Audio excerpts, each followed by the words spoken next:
Sister. आइए हम प्रार्थना करें।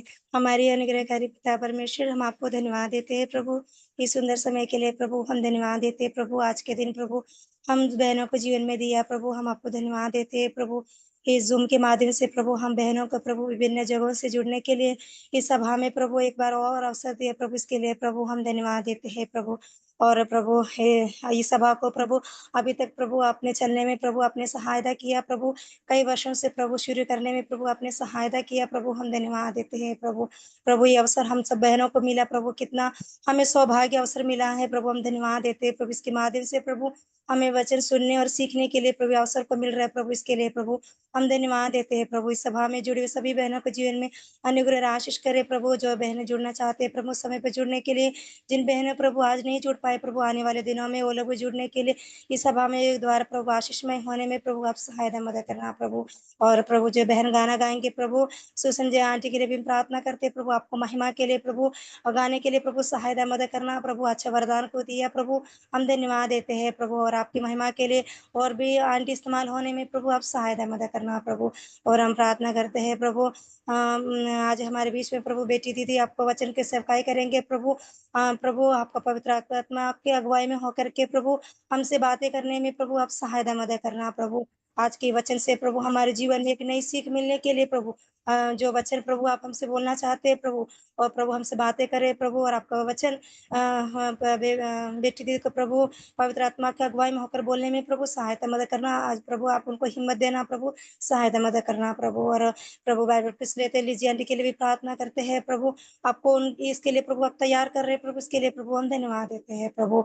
और इस सभा को प्रभु शुरू से लेकर के अंत तक प्रभु अच्छे से चलने के लिए प्रभु सहायता मदद करना प्रभु। किसी प्रकार की कोई नेटवर्क इश्यू ना हो पाए प्रभु, आपका वचन और आपकी प्रार्थना और गाना प्रभु हमको सही रीति सुनने में प्रभु हमारी सहायता मदद करना प्रभु।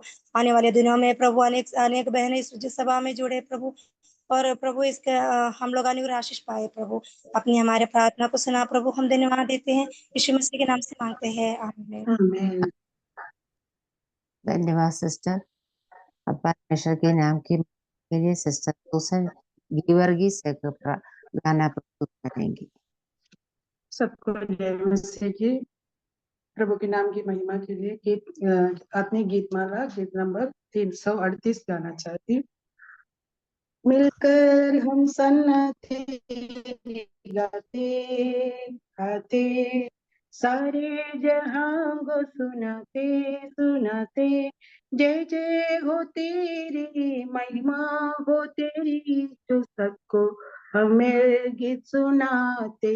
हालेलुया जय जय हो तेरी महिमा हो तेरी, जो सबको हमें गीत सुनाते। सारे जहां का सहारा डूबे होगा किनारा, नैया हमारी डोले मौजों में खाए खिलोरे, ले चल किनारे ले जा बनकर तू मांझी ले जा, ले चल किनारे ले जा बनकर तू मांझी ले जा, हम सबको पार लगा दे।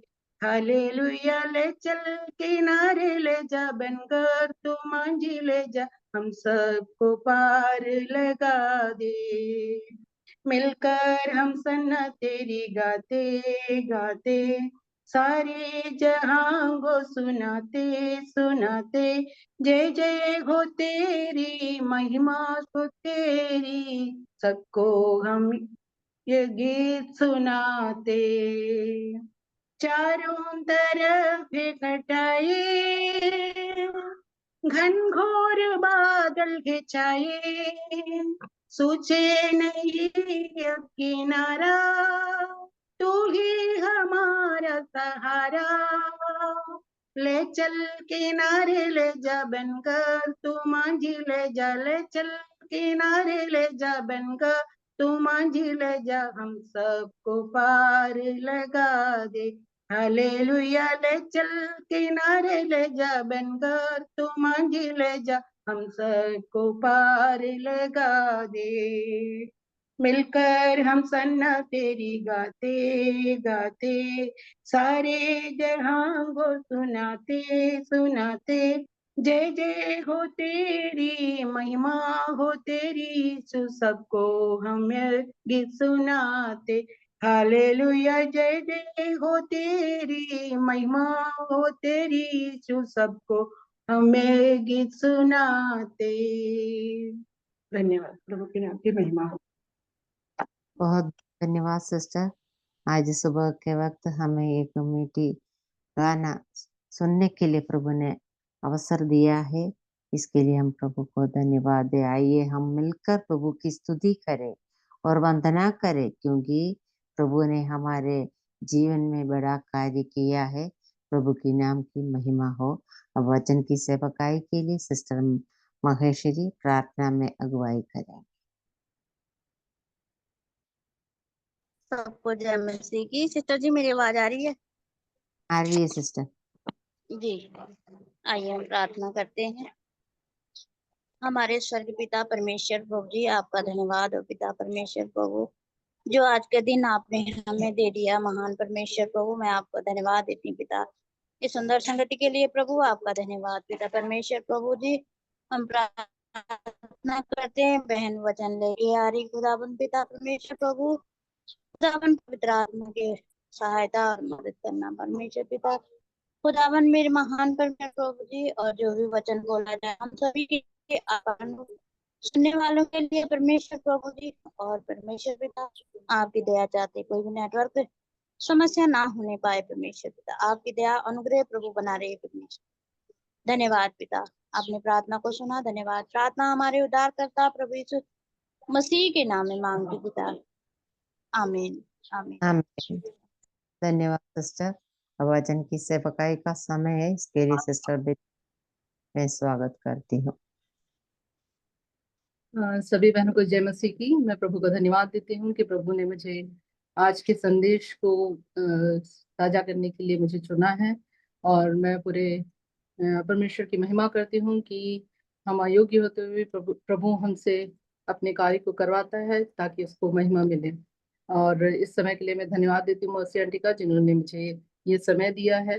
और आज का जो वचन जब मैं आपके सामने जब बोले जा रही हूँ, ये वचन ने मेरे जीवन में भी प्रभाव डाला है। भले ही जिस अध्याय से मैं बोलने जा रही हूँ बहुत ही एक सुपरिचित अध्याय है, और मेरे ख्याल से हम जो विश्वासी परिवार से आए हुए लोग हो या जो नए विश्वासी आए हैं, ये जो अध्याय है, इसकी जो कहानी है, से बहुत ज्यादा सब जानते हैं। बचपन से ही इस कहानी को संडे स्कूल में सुनाया जाता है।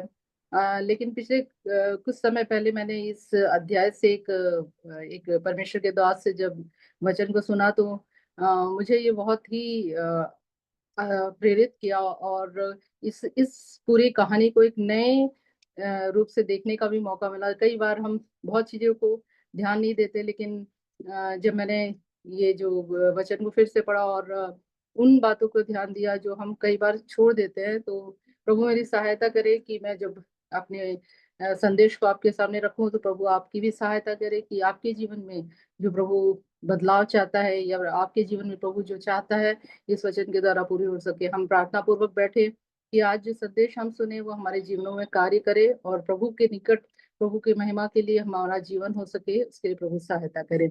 आज जो मेरा संदेश है उसका शीर्षक आपने देखा होगा, परमेश्वर पर जब हम विश्वास करते हैं या जब हम परमेश्वर पर भरोसा रखते हैं, तो हमें उस समय भय उसके ऊपर है। यानी परमेश्वर का जो भय मानता, परमेश्वर पर जो विश्वास करता है, वो भय पर जीत पाता है। यही मेरा आज के संदेश का टॉपिक है। और उसके लिए हम निकालेंगे पहला शमूएल और उसका 17 अध्याय। और जैसे कि मैंने पहले बताया है कि ये एक बहुत ही सुपरिचित अध्याय है, और एक कहानी भी बहुत ही सुपरिचित है।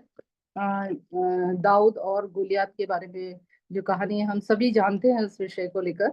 तो संक्षिप्त में अगर हम इस कहानी को देखें, तो जैसा हम जानते हैं कि पलिश्ती जो है इजराइल पर अटैक करते हैं, और जब वो अटैक करते हैं तो शाऊल और उसकी जो सेना है वो घबरा जाती है, डर जाती है और मतलब गोलियत को देख के घबरा जाती है। जो हम उसके पहला शमूएल 17 उसके 11 में ये देखते हैं, 11 में लिखा हुआ है कि उस फलिश्ती की इन बातों को सुनकर शाऊल और समस्त इजरायलियों का मन कच्चा हो गया और वे अत्यंत डर गए। तो ये उस समय की स्थिति थी कि जैसे ही उस गोलियत को वो देखते हैं तो शाऊल और उसकी सेना डर जाते हैं। इसके अलावा हम एक और वर्स देखेंगे, उसका 24, पहला शमूएल 17 का 24। उस पुरुष को देखकर सब इजरायली अत्यंत भय खाकर उसके सामने से भागे। तो यहाँ हमने देखा दो वर्सेस में देखा कि क्या एक जब इजरायली सेना ने जब गोलियत को देखा तो पहला अत्यंत डर गए और ना केवल डर गए बल्कि वहां से भाग भी गए। और इस कहानी में हम जैसे आगे बढ़ते हैं तो देखते हैं कि किस प्रकार गोलियत का एक जो रूप था वो एक विशाल एक मनुष्य था, एक पुरुष था।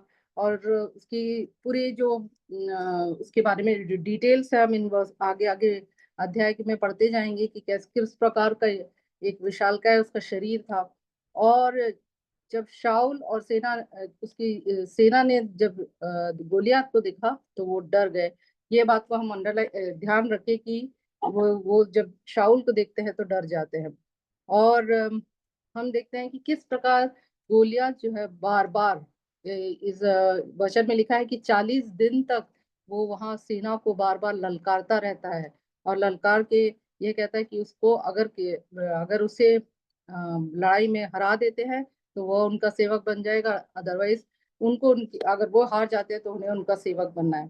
तो जब शाऊल और उसके साथी उनका मन कच्चा हो गया, वो डर गए और उनके सामने अत्यंत भय छा गया। हमने देखते हैं कि जब विशाल गोलियत को देखते हैं तो भय का एक जो रूप उनके।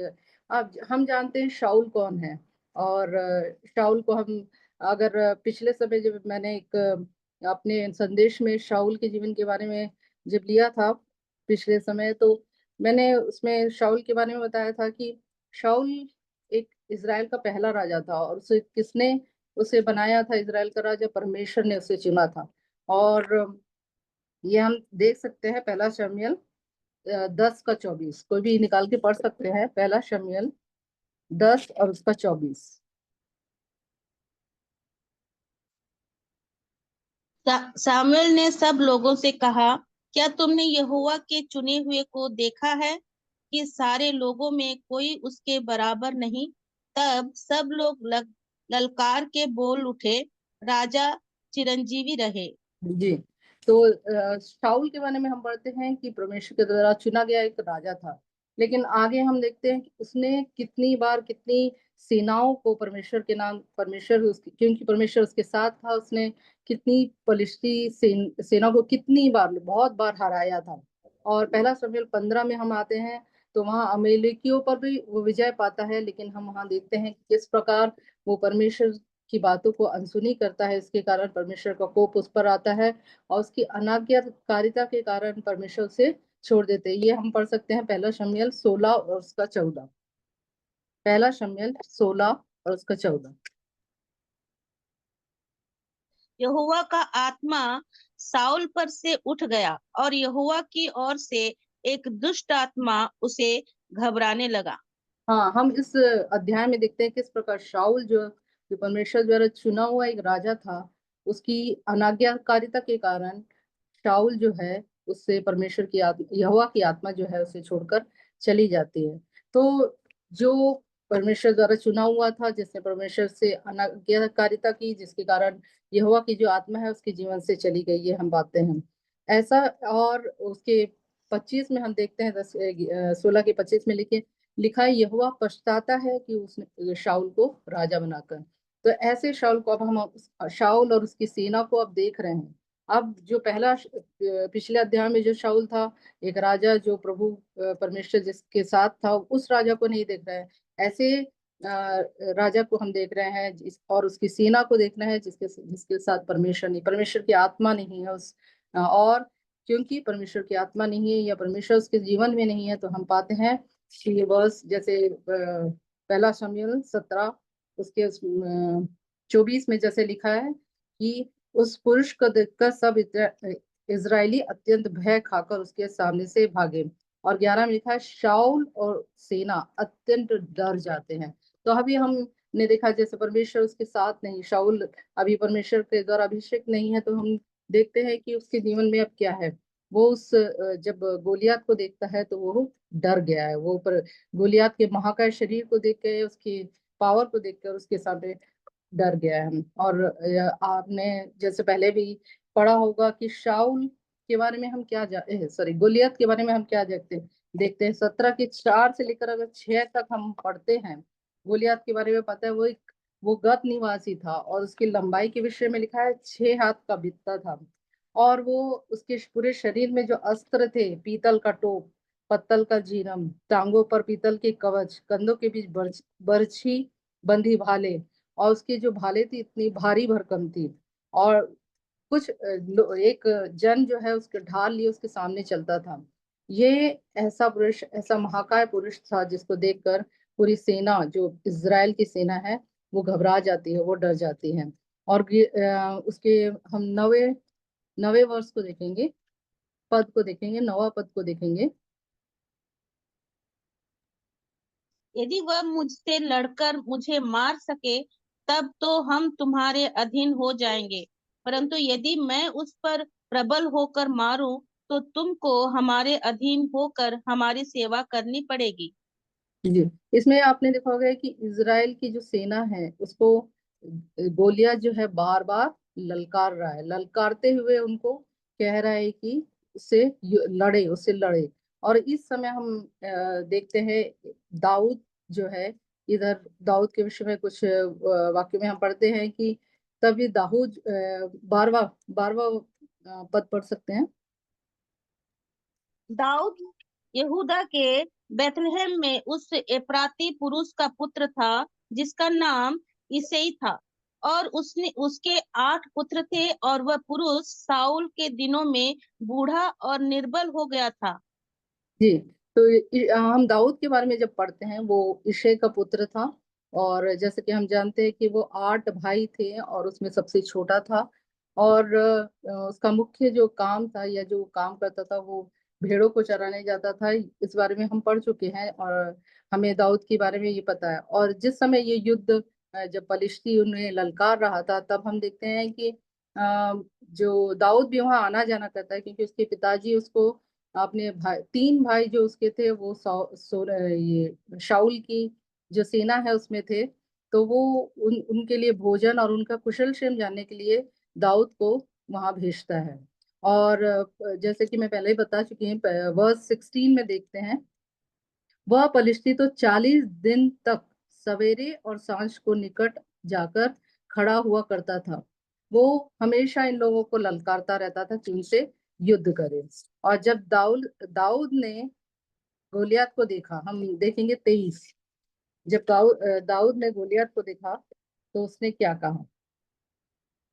कोई भी पढ़ सकते हैं। वह उनके साथ वह उनके साथ बातें कर ही रहा था कि पलिश्तियों की पांतियों में से वह वीर अर्थात गतवासी गोलियत नामक वह पलिश्ती योद्धा चढ़ आया और पहले की सी बातें कहने लगा, और दाऊद ने उसे सुना।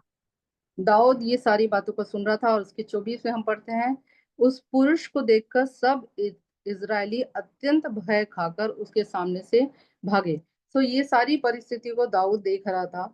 और जब अब हम देखेंगे जब दाऊद ने गोलियत को देखा तो उसका क्या प्रतिक्रिया थी। 26 में हम पढ़ते हैं, तब दाऊद ने उन पुरुषों से जो उसके पास खड़े थे पूछा कि जो पलिश्ती कुमार के इजरायलियों के नामधराई दूर करेगा उसके लिए क्या किया जाएगा।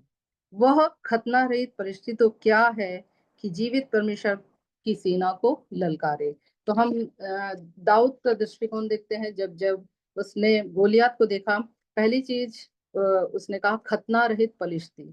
हम जानते हैं कि ये बात दिखाता है कि वो इजरायली नहीं है और इजरायली परमेश्वर को वो जानता नहीं है। और दूसरे हम देखते हैं दाऊद को देखकर ये कौन है जो जीवित परमेश्वर की सेना को ललकार रहा है। ये था दाऊद का जो, जब सब जितने भी वहां सेना के लोग और शाऊल ने जब दाऊद को गोलियत को देखा तो उनका दृष्टिकोण यह था कि ये बहुत ही विशालकाय है, ये हमें मार के खत्म कर देगा। लेकिन दाऊद के विषय में हम पढ़ते हैं कि वो कहता है ये खतना रहित फलिश्ती है, ये कौन क्या कर रहा है, ये जीवित सेना की जीवित परमेश्वर की सेना को ललकार रहा है करके।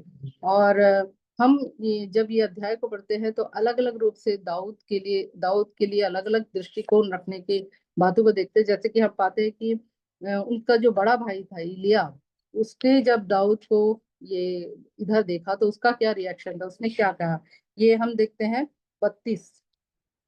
17 के 32 में देखते हैं। कोई भी बहन पढ़ सकते हैं। तब दाऊद ने साउल से कहा, किसी मनुष्य का मन उसके कारण कच्चा न हो, तेरा दास जाकर उस नहीं, पलिश्ती से नहीं, लड़ेगा। एक मिनट, ये वर्स नहीं है, सॉरी, पद 28। जब पद दाऊद उन मनुष्यों से बातें कर रहा था, तब उसका बड़ा भाई एलियाब सुन रहा था, और एलियाब दाऊद से बहुत क्रोधित होकर कहने लगा, तू यहाँ क्या क्यों आया है, और जंगल में उन थोड़ी सी भेड़ बकरियों को तू किसके पास छोड़ आया है? तेरा अभिमान और तेरे मन की बुराई मुझे मालूम है, तू तो लड़ाई देखने के लिए यहाँ आया है। तो यहाँ हम देखते हैं दाऊद के प्रति उसके बड़े भाई क्या क्या दृष्टिकोण था। उसने कहा तेरे अभिमान और तेरे मन की बुराई मुझे मालूम है, तू तो लड़ाई देखने आया है। ये था एलियाब का जो रिएक्शन हम कहते हैं जब दाऊद को उसने देखा। और 28, जैसे अभी आपने पहले पढ़ा था, उसके 33 में देखेंगे, शाऊल ने दाऊद से कहा तू जाकर उस फलिश्ती के विरुद्ध नहीं युद्ध कर सकता, क्योंकि तू तो लड़का ही है।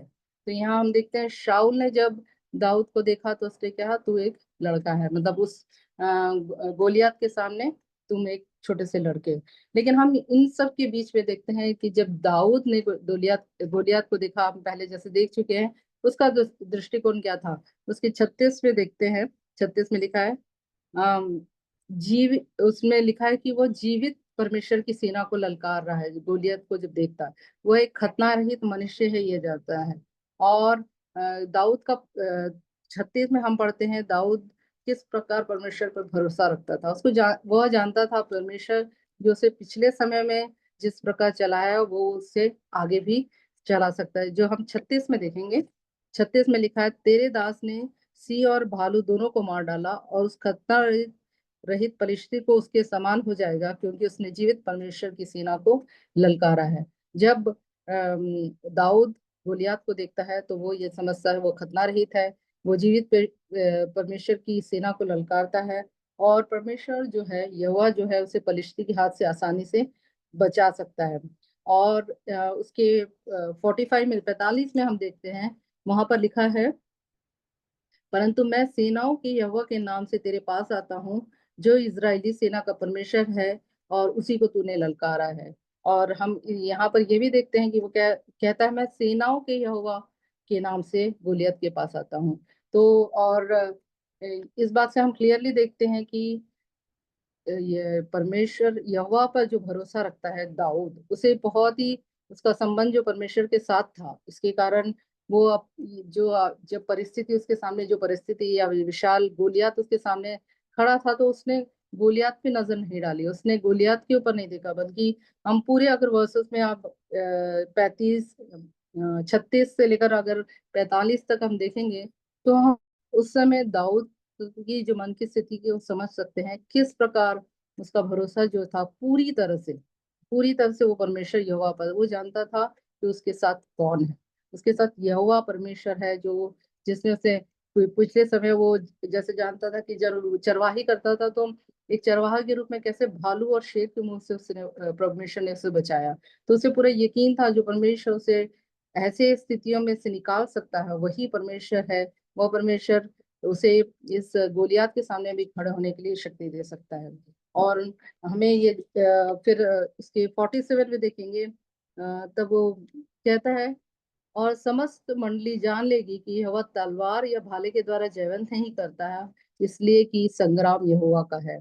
और ये बहुत क्लियर था दाऊद को कि संग्राम जो है यहोवा किया, वो यहोवा की सेना है। केवल एक इजराइल की सेना के रूप में उसे देखा नहीं, उसने कहा यहोवा की सेना है। और जब हम उसके 46 में आते हैं तो उसमें एक क्लियर उद्देश्य जो है, दाऊद का एक उद्देश्य इसमें क्लियर दिखता है कि क्यों वो इस बात से बहुत ही चिंता रहित था या भय रहित था, क्यों था। और इस भय से अगर वो इस चीजों का सामना करता है तो इससे होने वाला क्या है, हम देखेंगे 46 कोई भी बहन पढ़ सकती है, वर्स 46। आज के दिन यहोवा तुझको मेरे हाथ में कर देगा और मैं तुझको मारूंगा और तेरा सिर तेरे धड़ से अलग करूंगा। और मैं आज के दिन पलिश्ती सेना के सब आकाश के पक्षियों और पृथ्वी के जीव जंतुओं को दे दूंगा। तब समस्त पृथ्वी के लोग जान लेंगे कि इज़राइल में एक परमेश्वर है। जी, धन्यवाद सिस्टर। ये वचन में हम देखते हैं कि उद्देश्य जो पर्पस था ये, दाऊद का, हम देखते हैं कि समस्त पृथ्वी के लोग जान लेंगे कि इज़राइल में एक परमेश्वर है।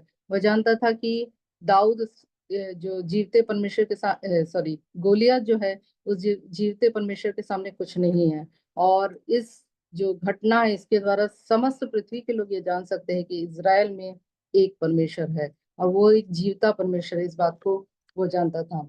और हम देखते हैं कि किस उसके बाद अगर हम आगे की ओर देखते हैं तो किस प्रकार शाऊल जो है उसे अस्त्र और शस्त्र पहनाकर दाऊद को तैयार करता है कि वो जाकर युद्ध करे गोलियत से।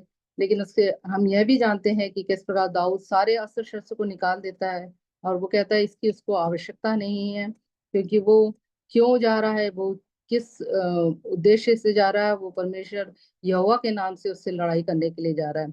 और उसका 40वां वचन निकालेंगे, 40 वहां लिखा है, तब उसने अपनी लाठी हाथ में ले नाले में से 5 चिकने पत्थर छांटकर अपनी चरवाही की थैली अर्थात अपने झोले में रखे और अपना गोफन हाथ में लेकर पलिश्ती के निकट चला गया।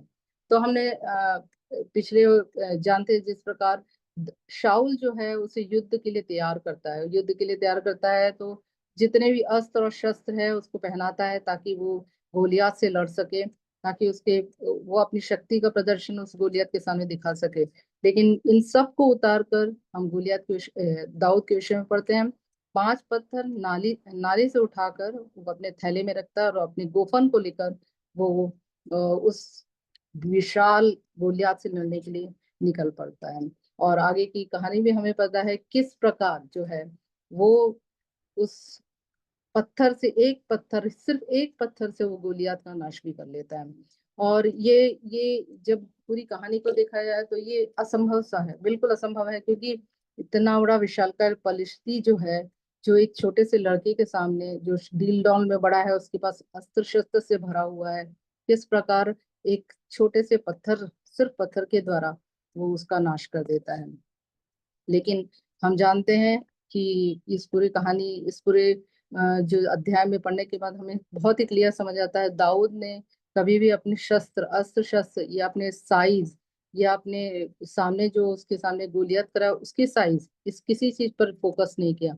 उसका ध्यान और उसका फोकस सिर्फ सिर्फ यही था कि वो किसके द्वारा लड़ने के लिए आ रहा है, वो यहोवा के नाम से लड़ने के लिए आ रहा है। तो हमने कई दृष्टिकोण यहाँ पर देखा कि किस प्रकार शाऊल जो है एक राजा होते हुए भी डर गया, और उसके बाद हमने देखा कि किस प्रकार उसके भाइयों का रिएक्शन था कि ये यहाँ पर सिर्फ देखने ही आ रहा है। लेकिन इन सब के बीच में जो हम दाऊद का देखते हैं, दाऊद के दृष्टिकोण को देखते हैं, तो वो सिर्फ प्रभु यहोवा के नाम से उस पूरे युद्ध में लड़ने के लिए तैयार होता है। और अंत में हम जब इस अध्याय को समाप्त करते हैं तो हम देखते हैं किस प्रकार गोलियत वहां मारा जाता है और किस प्रकार वहां जो है इजरायली की जीत होती है। तो इस जब पूरे हम अध्याय को पढ़ते हैं और इस कहानी को देखते हैं तो परमेश्वर हमारे जीवन से ऐसी परिस्थितियों में, जब हमारे जीवन में भी कई ऐसी परिस्थिति होते हैं जहाँ हम गोलियत जैसे प्रॉब्लम्स को फेस करते हैं, मेरा मतलब यह है कि ऐसे समस्याएं हमारे जीवन में, बहुत सारी समस्याएं हमारे जीवन में आती है जब हम ऐसे सोचते हैं कि बहुत जैसा अलग अलग दृष्टिकोण है, ये जो परेशानियां हैं, ये जो मुश्किल है, इसका सामना तो मैं कर नहीं सकती, क्योंकि ये बहुत बड़ा है। कभी हम उसके साइज को देख के घबरा जाते हैं, और कभी कभी हम सोचते हैं कि ये हो नहीं सकता, ये हमसे हो ही नहीं, तो हम इसके लिए कुछ कर नहीं सकते। ऐसी परिस्थिति में जब बहनें हैं, विशेषकर हम दिन प्रतिदिन अपने घरों में, अपने परिवारों में, अपने परिवार की आवश्यकताओं को लेकर, अपने बच्चों को लेकर, ऐसे कई जो समय हैं जब हम गोलियात, अब हमारे सामने गोलियात दिखाई देता है, हमें उन परिस्थितियों में हम बहुत भय खा जाते हैं, बहुत डर जाते हैं, और डरने से हमारे जीवन में बहुत सा तनाव हम उस समय महसूस करते हैं। कई परिस्थितियां हो सकती है, चाहे हमारे जीवन में कोई बीमारी हो सकती है, या कोई और हमारे जीवन की कुछ आदतें हो सकती है, या हमारे आर्थिक तंगी हो सकती है। और जब जो जो बहनें सेवा में हैं, उनको हम जान सकते हैं बाहरी रूप से बहुत सारे जो बहुत सी चुनौतियां आती है, बाहरी रूप से बहुत सारे सताव आते हैं। और हम जो बहनें नए नए विश्वास में हैं, उनके बारे में जानते हैं कि उनके जीवन में बहुत सी चिंताएं आती हैं, बहुत सी चिंताओं को फेस करती हैं। तो इन सब परिस्थितियों में एक बहुत ही इम्पोर्टेंट चीज, बहुत ही महत्वपूर्ण चीज ये है कि हमें स्मरण रखना है कि हम कौन हैं। जैसे कि हमने देखा कि दाऊद के विषय में देखा, उसने ये हमेशा यह जानता था यहोवा उसके साथ है। वैसे ही हम जो विश्वासी लोग हैं, हमें इस बात का आनंद और बहुत ही खुशी होनी चाहिए कि हम परमेश्वर के चुने हुए लोग थे। परमेश्वर ने क्रूस पर अपनी जान देकर हमें बचा लिया है। आज हम उसके बच्चे हैं। ये बहुत बड़ा एक सौभाग्य है, बहुत बड़ा टाइटल जो हमें मिला हुआ है, इस बात को हमें भूलना नहीं चाहिए। और जब प्रभु ने हमें उद्धार दिया, जब प्रभु ने हमें बचाया है, तो उसने हमें ऐसे छोड़ नहीं दिया। हम पहला पत्र 2:9 में परमेश्वर पढ़ते हैं। पहला पत्र 2:9, कोई भी निकालिए, बहन निकालिए और पढ़ने में सहायता कीजिए। पहला पत्र 2:9, हम सबको ये बहुत ही कंठस्थ एक वचन है। पर एक चुना हुआ वंश और राजपदधारी याजकों का समाज और पवित्र लोग और परमेश्वर की निज प्रजा हो, इसलिए कि जिसने तुम्हें अंधकार में से अपनी अद्भुत ज्योति में बुलाया है, उसके गुण प्रकट करो। अब हम परमेश्वर की निज प्रजा हैं। ये एक बहुत ही हम चुना हुआ वंश है। तो प्रभु हमारी सहायता करे कि हर हमेशा ये इस बात को हमारे हृदय में ध्यान में रखे कि हम कौन हैं। हम कोई छोटे मोटे लोग नहीं हैं। जब हम इस संसार के जो सृष्टिकर्ता परमेश्वर के बच्चे हैं, तो हमें कितना ज्यादा अपने परमेश्वर पर भरोसा रखना है, कितना ज्यादा उस परमेश्वर के नाम की महिमा करना है। इसके लिए प्रभु हमारी सहायता करे। और जैसे हम जानते हैं कि जैसे दाऊद ने परमेश्वर पर पूरा भरोसा, उसे अपने छोटी छोटी चीजों पे भरोसा नहीं था, उसको अपने शरीर पे भरोसा नहीं था, उसको अस्त्र शस्त्रों पर भरोसा नहीं था, उसकी कोई काबिलियत के अनुसार वो गोलियत के सामने कभी खड़ा ही नहीं हो सकता था, हम जानते हैं। लेकिन उसका परमेश्वर, उसका भरोसा जो था परमेश्वर, ऐसा परमेश्वर है ना, जो ऐसा सामर्थी परमेश्वर है। हमारा यशा उसके 40:10 में पढ़ते हैं, वो एक सामर्थी परमेश्वर है। ऐसे सामर्थी परमेश्वर के हम बच्चे हैं। तो प्रभु हमारी सहायता करे, जैसे ऐसी परिस्थितियों में हम अपने आप को ना देखें, हम अपनी कमजोरियों को ना देखें, या हमारे पास क्या है इस बात का ध्यान ना रखें, बल्कि हम इस बात पर हमारी आंखें जो है अपने परमेश्वर की ओर लगे रहें। अपनी चुनौतियों में जब दाऊद के सामने चुनौतियां बहुत आई, क्योंकि शाऊल ने उसे एक लड़का समझा, भाई जो है, जस्ट देख, वो समझ जाता कि वो लड़ाई देखने आया। और गोलियात जो है, जब उसने दाऊद को देखा, उसे तुच्छ जाना।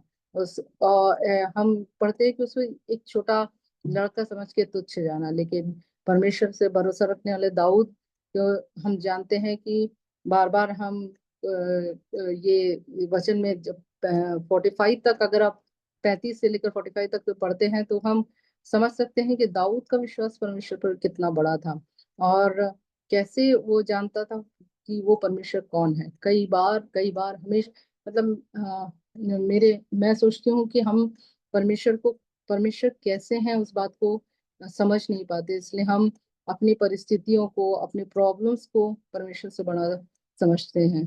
और जब हम कोई मुश्किलों में पड़ते हैं, तो हम सोचते हैं ये मुश्किलें, हम ये मुश्किलें बहुत बड़ी है, ये मुश्किल इतनी बड़ी है कि हम इसका सामना नहीं कर सकते। लेकिन हम भूल जाते हैं, कई बार बार बार भूल जाते हैं कि परमेश्वर जो है हमारी मुश्किलों से, हमारी परेशानियों से भी बहुत बड़ा है। प्रभु हमें भय खाने की आत्मा नहीं दी है। भय के समय हमें पूरी रीति से, पूरे विश्वास के साथ ये रखना है, भरोसा प्रभु पर रखना है। और जैसे दाऊद को अपने पुराने अनुभव था, जैसे उसको वो कहता है कि उसे किस प्रकार शेर और भालू के मुंह से परमेश्वर ने उसे बचाया है, और वो अनुभव से वो आगे बढ़ सके। कई बार हमारे जीवन में भी होता है, हमने कई बार अपने जीवन में कई परमेश्वर को चख के देखा है, कई अनुभव से गुजरे हैं, और हमने देखा है कि प्रभु हमें किस प्रकार ले चलता, लेकिन हम भूल जाते हैं। तो प्रभु हमारी सहायता करे कि जब भी कोई परिस्थिति हमारे सामने आती है तो हम पीछे मुड़कर देखें, और जैसे गीतकार कहता है कि आशीष गिनो गिनो ना बनाओ। हम चकित हो जाएंगे देख कर कि प्रभु कितने अद्भुत रीति से एक एक दिन हमें चलाता है, हमें बढ़ाता है। और वही परमेश्वर जो कल हमारे साथ था वो आज भी हमारे साथ है। हम इब्रानियों की किताब में जिस प्रकार पढ़ते हैं, परमेश्वर बदलता नहीं है, वो हमेशा एक सा है। प्रभु के नाम की महिमा हो कि ऐसे परमेश्वर के हम पीछे हैं, तो हमें भय या परिस्थिति में घबराने की जरूरत नहीं है। और जैसे कि हम कई वचन देखते हैं, उसमें बार बार हमें ये याद दिलाया गया है कि जैसे यशायाह उसका 41 का 10 उसमें लिखा है, जोशुआ 1 का 9 उसमें लिखा है, और हम भजन संहिता 56:3 में देखते हैं। हमेशा हमें ये बात, ये बार बार हमें याद दिलाया गया है कि हमें डरना नहीं है। हम निकालेंगे यशायाह उसका 41 और 10। यशायाह 41:10। मत डर, क्योंकि मैं तेरे संग हूँ। इधर उधर मत ताक, क्योंकि मैं तेरा परमेश्वर हूँ। मैं तुझे दृढ़ करूंगा और तेरी सहायता करूंगा। अपने धर्म में दाहिने हाथ से मैं तुझे संभाले रहूंगा। धन्यवाद सिस्टर। मत डर, ये हमारे परमेश्वर का वचन कहता है मत हम यहोशू उसका 1:9 भी निकालेंगे। यहोशू 1:9।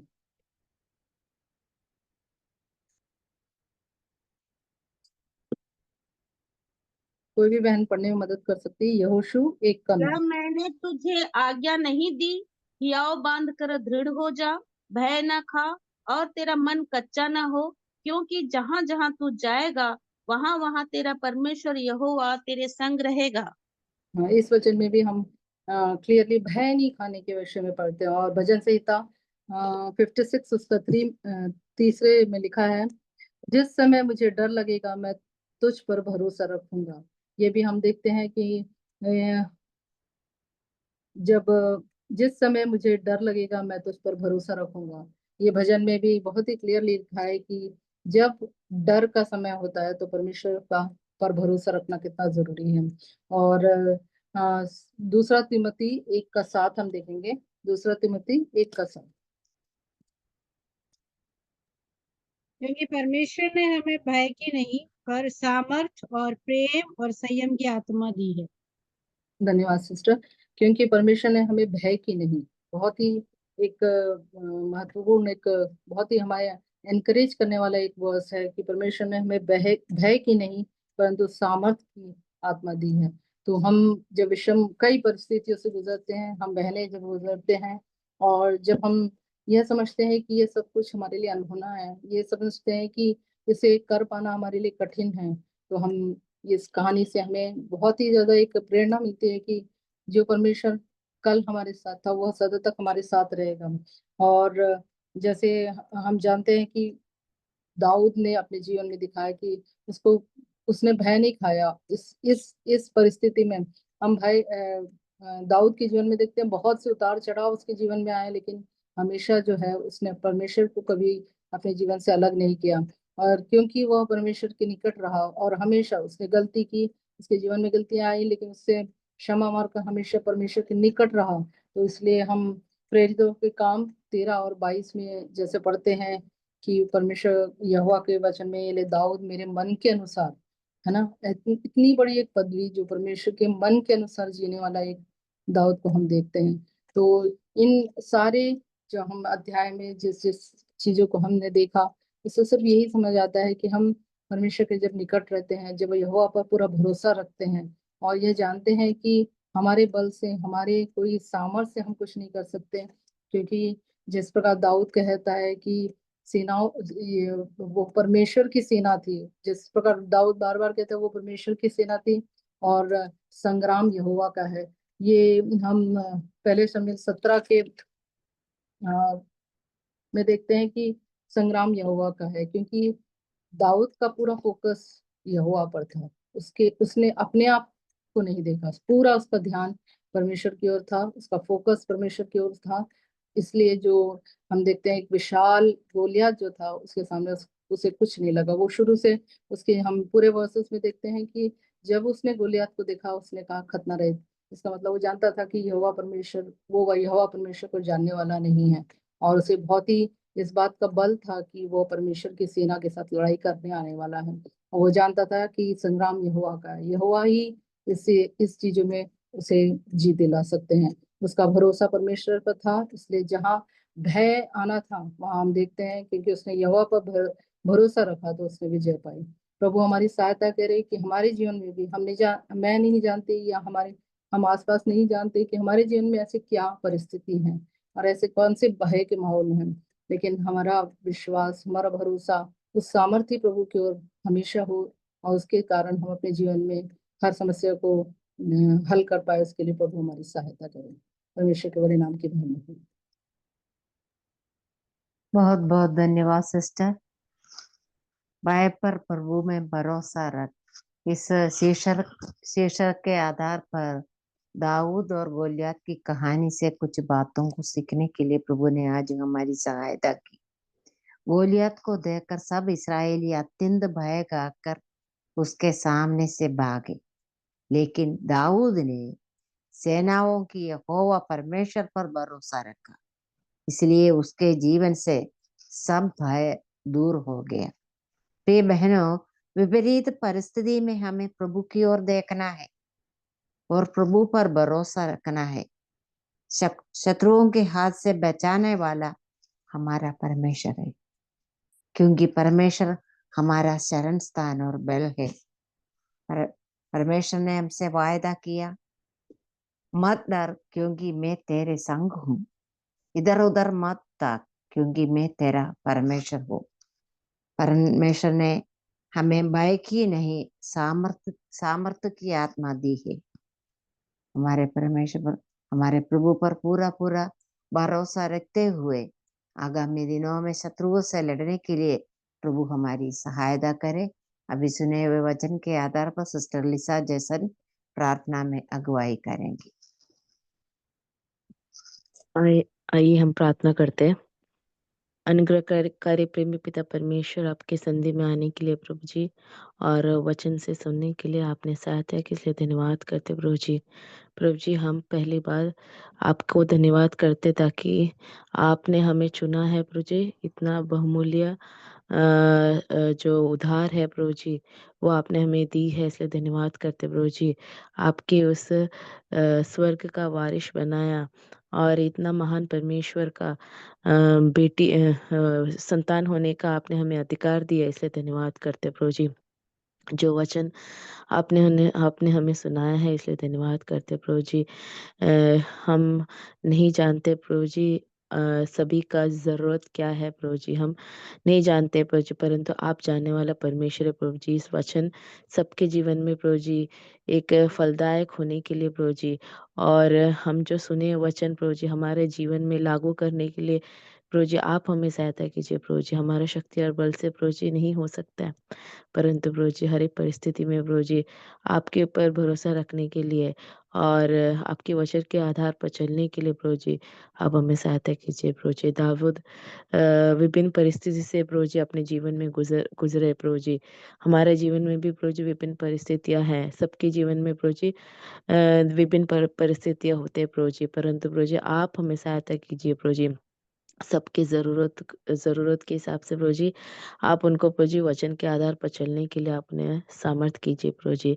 बेटी आदि को भी प्रभु जी आपने वचन से बांटने के लिए आपने उन्हें शक्ति और बल दिया और उन्हें सहायता किया, इसलिए धन्यवाद करते प्रभु जी। आगामी दिनों में प्रभु जी आप उन्हें उपयोग कीजिए और आपके नाम की महिमा उनके द्वारा होने के लिए प्रभु जी आप सहायता कीजिए और उनके सेवकाई में प्रभु जी आप मदद कीजिए प्रभु जी। इस मीटिंग के लिए प्रार्थना करते प्रभु जी, इतना तक आपने संभाला अच्छे से होने के लिए सहायता के लिए धन्यवाद के प्रभु जी। कुछ और समय आपके साथ समय बिताना चाहते प्रभु जी आप सहायता कीजिए, सब आपके नाम की महिमा के लिए होने के लिए प्रभु जी आप सहायता कीजिए। प्रार्थना सुनने के लिए धन्यवाद प्रभु यीशु मसीह के नाम पर अर्पण करते हैं सुनो ग्रह पिताजी, आमीन। धन्यवाद सिस्टर। अगले हफ्ते की मीटिंग के बारे में कुछ सूचना देने के लिए मैं चाहती हूँ। अगले हफ्ते एक स्पेशल मीटिंग के रूप में रखने के लिए चाहती है, क्योंकि हमारा मीटिंग शुरू होने के बाद 5 साल पूरा हो चुका है। हम प्रभु को धन्यवाद दें। अगले हफ्ते इसलिए हम एक थैंक्स गिविंग मीटिंग के रूप में रखने के लिए चाहते हैं। और उस दिन सिस्टर माजू ये भी 2 गाना प्रस्तुत करेंगी और 2 बहनों की गवाही होगी। और अब जो साल भर में जो कई बहनों से हमने जो वचन सीखा है उसके आधार पर बाइबल क्विज़ होंगे और वचन की सेवकाई भी होगी। सभी बहनें उस मीटिंग में जुड़ने के लिए कोशिश कीजिए। दूसरे बहनों को भी लिंक दे दीजिए। प्रभु हमारी सहायता अभी तक प्रभु ने इस मीटिंग को चलाया, इसके लिए हम प्रभु को धन्यवाद दें। इस मीटिंग के आशीष के लिए भी प्रार्थना कीजिए। और अभी हम बाइबल क्विज़ की ओर जाएंगे। सबको जय मसीह जी। जय मसीह की आंटी। जय मसीह।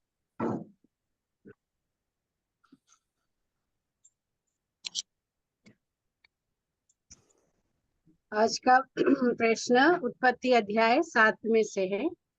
तो सबसे पहला क्वेश्चन ये रहा, पुराने समय के लोगों में केवल इस व्यक्ति को परमेश्वर की दृष्टि में धर्मी पाया। नूह को। नूह को। यस, नूह के अलावा कोई नहीं रहा, है ना, परमेश्वर की दृष्टि में। सही आंसर है।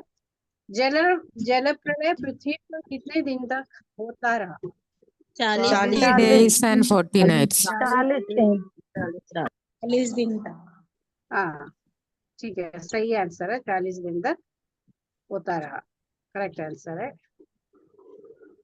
नूह के परिवार से कितने लोग बच गए? 8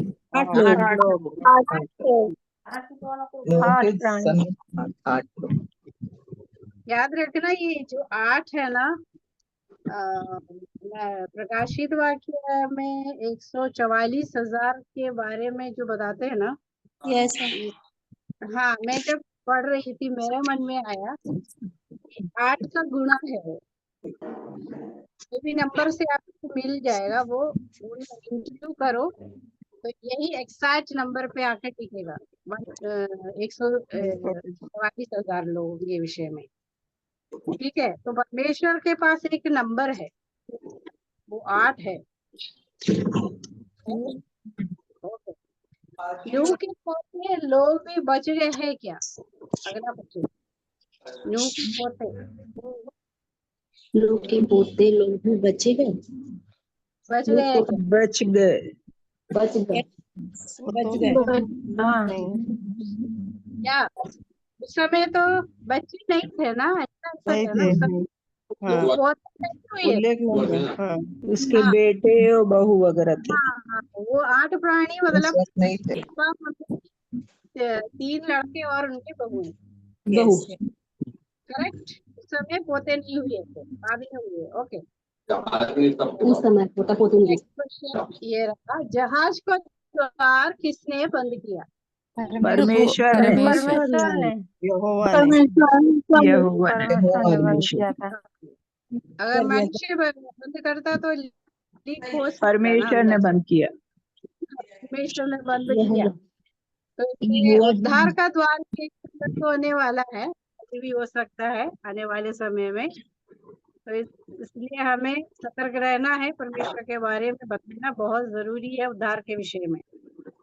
जल प्रलय के समय वो कितने साल का था? 600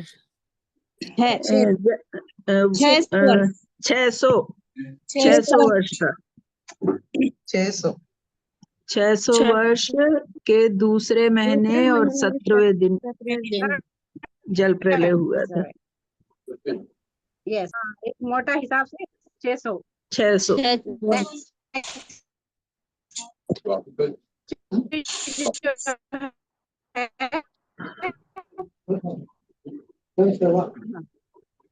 सेम हाफ गोफे 4 दिए हैं, 3 लड़के हैं उनमें और इनके नाम में और है नहीं है। गोमेर नहीं था। गोमेर नहीं है। शेम हाम ये पे 3 पुत्र थे। गोमेर नहीं था। नहीं, नाम नहीं है बच्चों के नाम। ये पे हाँ, ये पे ये पिछले हफ्ते भी बताए, शेप वाले वो है, हम वाले हम लोग है, ये बीच के कलर। ठीक, ओके। 8वां क्वेश्चन, जहाज के अंदर सभी प्रवेश करने के बाद कब जल प्रलय आने लगा? जहाज के अंदर प्रवेश 7th day. 7वें दिन से।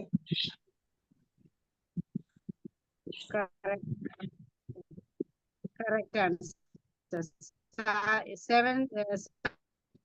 7 दिन के बाद में जल प्रलय से जितनों के नदियों में जीवन का डैश सब मिट गए।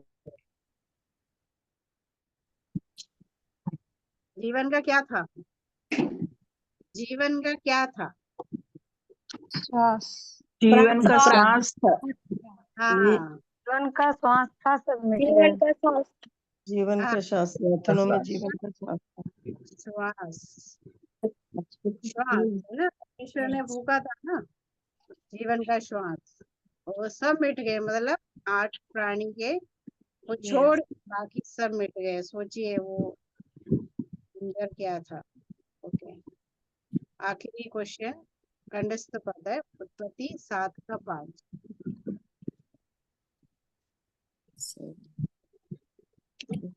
उत्पत्ति 7 का 5, यहोवा की इस आज्ञा के अनुसार नूह ने किया। उत्पत्ति 7 का 5, यहोवा की इस आज्ञा के अनुसार नूह ने किया। यहोवा की इस आज्ञा के अनुसार नूह ने किया। यहोवा की इस आज्ञा के अनुसार नूह ने किया। उत्पत्ति 7 का 5 पद। उत्पत्ति 7 का 5, यहोवा की इस आज्ञा के अनुसार नूह ने किया। उत्पत्ति 7 का 5, यहोवा की इस आज्ञा के अनुसार नूह ने किया।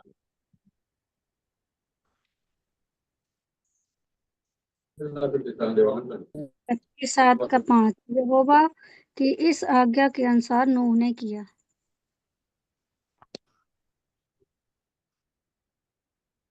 ओके, सबने बोल दिया है। परमेश्वर सहायता करे। नूह ने जो है परमेश्वर के आज्ञा के अनुसार सब काम किया। तो सवाल है कि हम लोग क्या परमेश्वर की सब आज्ञाओं को मानते हैं? अनुसार उस अनुसार करे, परमेश्वर हमारी सहायता करे, दे समय में हमारी समाप्त हो।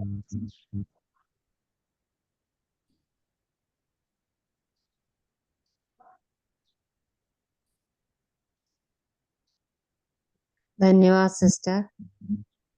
लता साहू समाप्त करेंगे। जी आंटी, आइए आंखों को बंद कीजिए, हम प्रार्थना करेंगे। धन्यवाद करते हैं जीवित पिता परमेश्वर, प्यारे प्रभु जी, हम धन्यवाद करते हैं आज के दिन प्रभु जी, आपको उपस्थिति में आने के लिए आपने हमारी मदद और सहायता किया पिता। इस बात के लिए हम धन्यवाद करते हैं। हमारी योग्यता कुछ भी नहीं है प्रभु, लेकिन पिताजी आपका महाकरुणा का फल है जो हम मिट नहीं गए प्रभु। दिन प्रतिदिन प्रभु जी आपकी अनुग्रह हमारे लिए नया होता है पिता। इस बात के लिए मैं धन्यवाद करती हूँ। आज मीटिंग में जुड़ने के लिए अलग अलग जगहों से सभी बहनों को आपने मदद और सहायता को किया पिता। हम धन्यवाद करते हैं, नेटवर्क का भी कोई परेशानी नहीं आया, गीतों के द्वारा, वचन के द्वारा और बाइबल कोर्स के द्वारा प्रभु आपकी नाम की महिमा होने के लिए आपने मदद किया प्रभु। हमारी आत्मिक जीवन की प्रोत्साहित के लिए पिता, हम भी कैसे हम वचन से सीख रहे थे प्रभु, हम विपरीत परिस्थिति में कैसे हम आप पर भरोसा रखें। हाँ पिता परमेश्वर, आप पिताजी दिन पर दिन प्रभु जी हमें पिताजी हमारे आत्मिक जीवन के लिए मन्ना को तैयार करने के लिए अपने बहनों को पिताजी आपने बोझ को दिया है प्रभु, बहुत सीधा और सरल रीति से हमारे सामने पिता जो उपस्थित करते प्रभु, हम केवल सुनने वाले नहीं लेकिन उस पर चलने वाले बने पिता। हम आपसे दुआ करते हैं, विशेषकर आने वाले समय की मीटिंग को भी आपके हाथों में सौंपते पिता परमेश्वर। जो पिताजी कुछ दिन के पिता बाकी है प्रभु 5 साल पूरा होने के लिए पिता, जो भी गतिविधि है प्रभु वो सबको आपके सम्मुख रखते हैं। आप मदद और सहायता कीजिए। कहाँ पिता उस दिन भी प्रभु जी आप नेटवर्क के लिए मदद कीजिए, ताकि हम अलग अलग जगह से हम बहनों लोग जुड़ पाए और पिता जो भी मीटिंग में पिताजी जो भी कार्य होते हैं उसमें हम शामिल होके हमारी आत्मिक जीवन के लिए बढ़ोतरी होने का कारण होने के लिए आप मदद कीजिए पिता। आपने हमारी प्रार्थनाओं को सुना है पिता, हम धन्यवाद करते हैं, प्रार्थना प्रभु मसीह के नाम से मानते हैं, आमीन आमीन। आमीन आमीन। जय मसीह जय मसीह की। जय मसीह आंटी। जय मसीह जय मसीह की।